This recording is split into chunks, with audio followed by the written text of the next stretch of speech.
Tohru Adachi. From being the mastermind behind Nanako's kidnap to saying, A gift for having to put up with this lame job out in Nowheresville, I guess.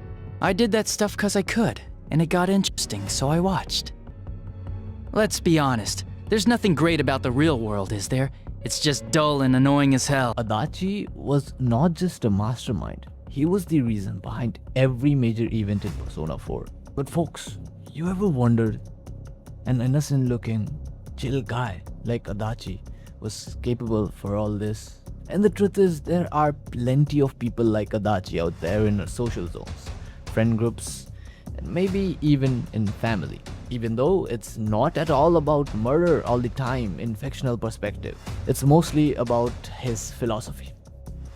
And even you might carry a hindrance of that philosophy, to be honest. Like, this is how messed up Adachi was. This is the complete story of Tohru Adachi. Whenever you heard his name in retrospect of the game, what came to your mind early in the game? A subordinate of Dojima and an assistant to him, even though despite being the main villain, initially you thought that. And then the game tells you that he is the killer, outright. Isn't it quite the hypocrisy? There had been multiple moments where Adachi slipped up.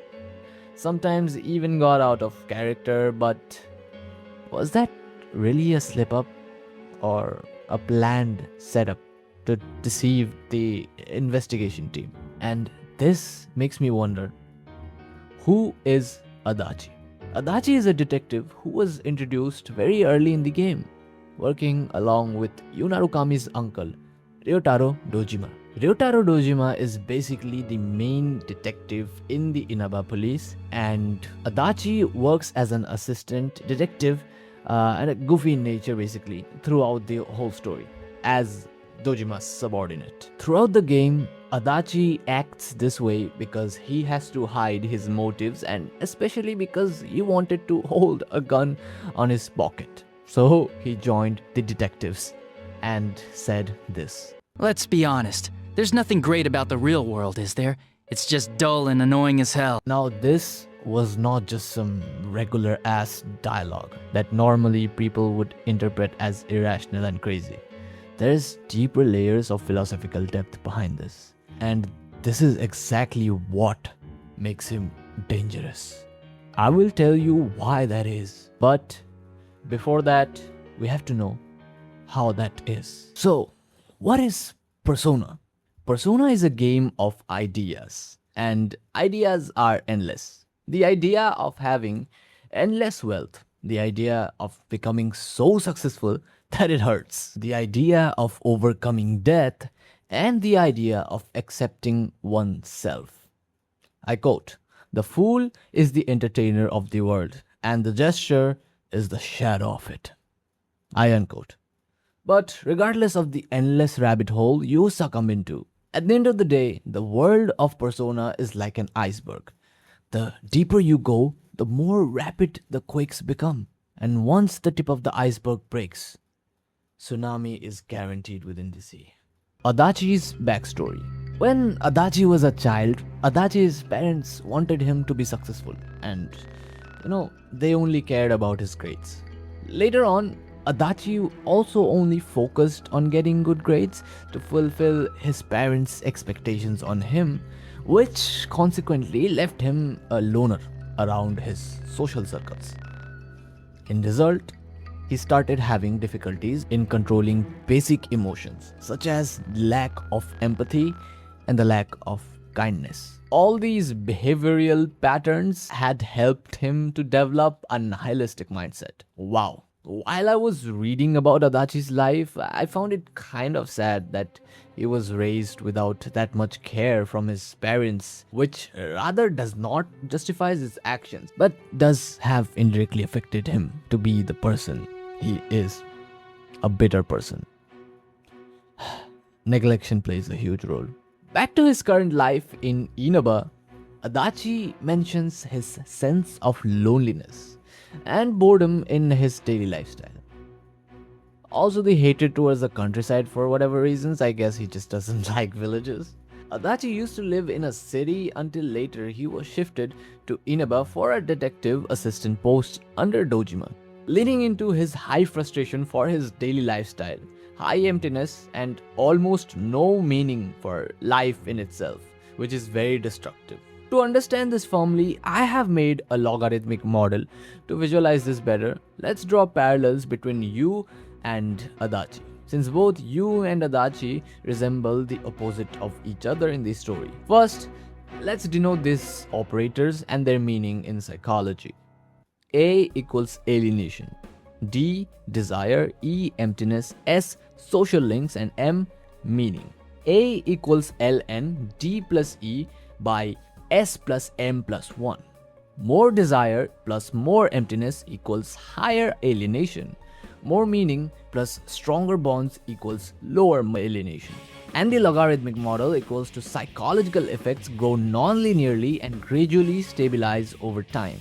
So in parallel with Yu Narukami, his desire rises, emptiness also rises, social life is unknown, meaning decreases, resulting the increase of alienation. For Adachi, this is more desire plus more emptiness equals higher alienation. For Yu Narukami, more meaning plus stronger bonds equals lower alienation.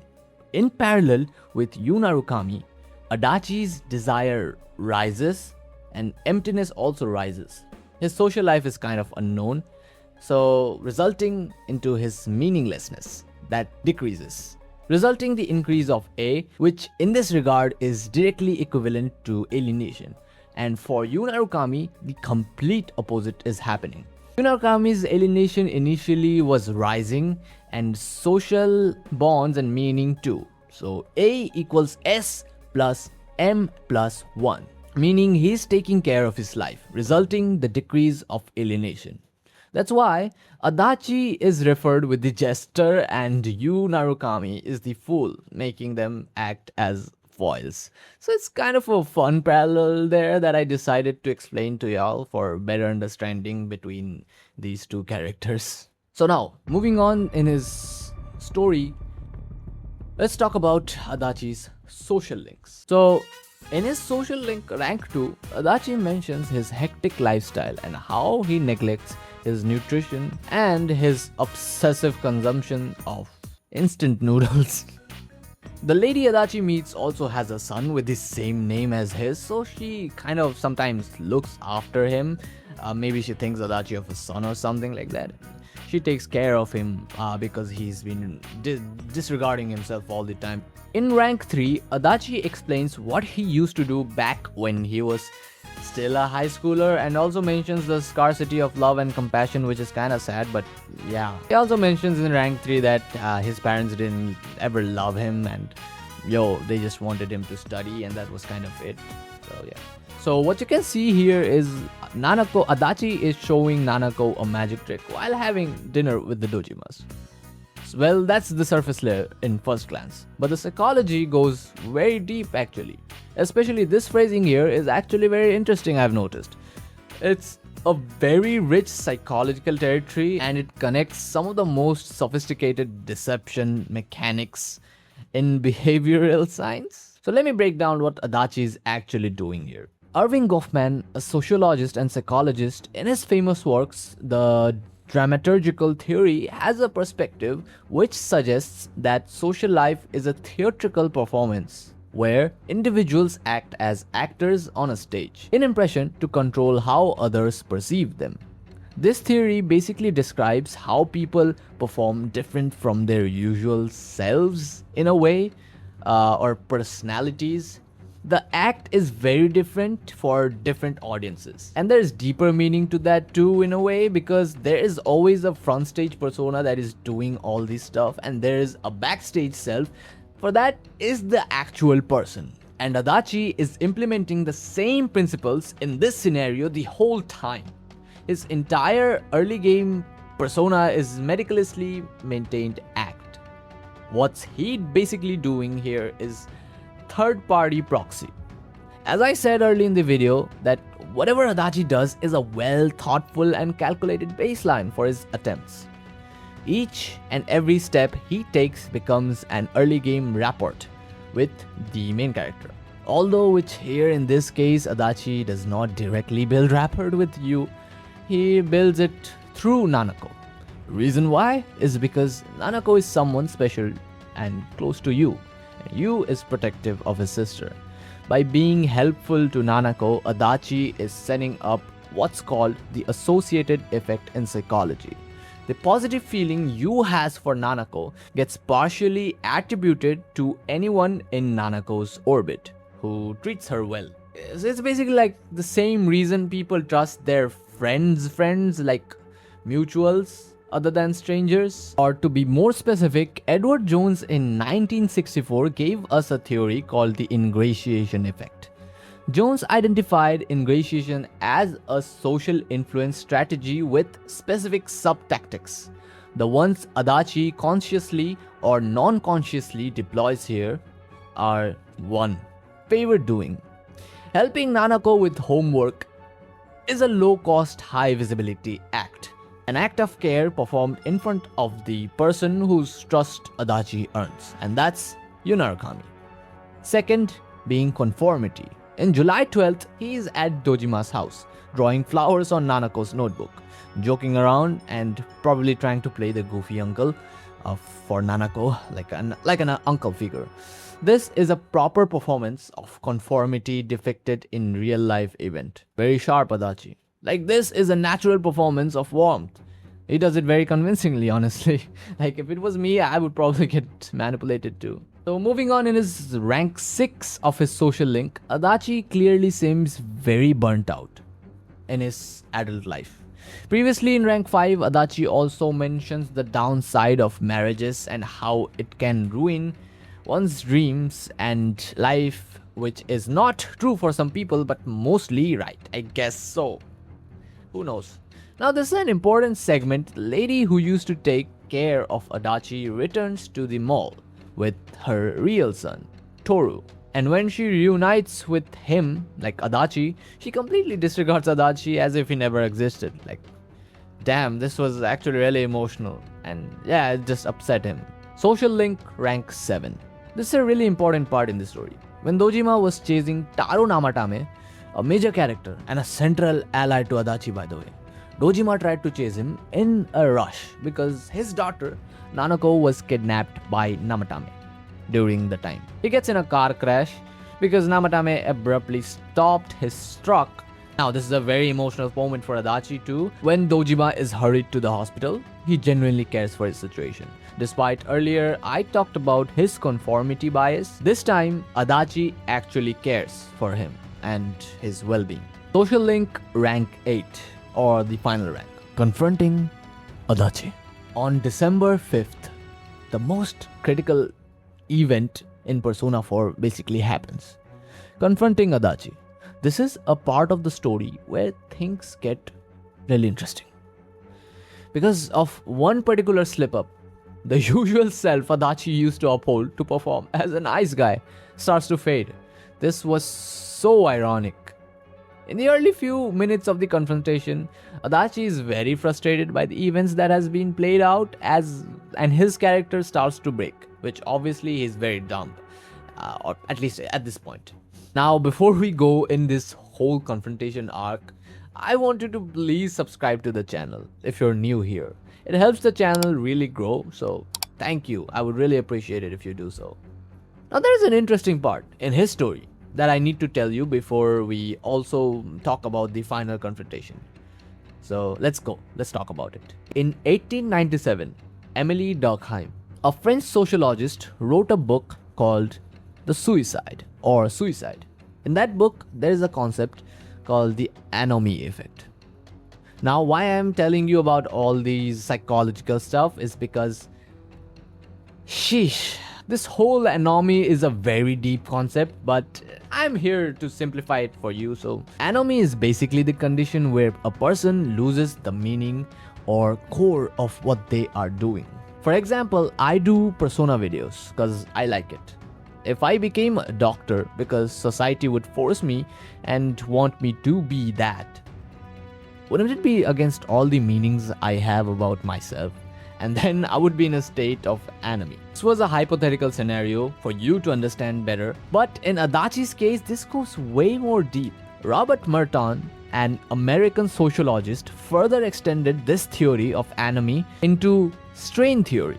Strain theory basically means society pressures people to achieve certain goals, but not everyone has equal ways to achieve them legitimately.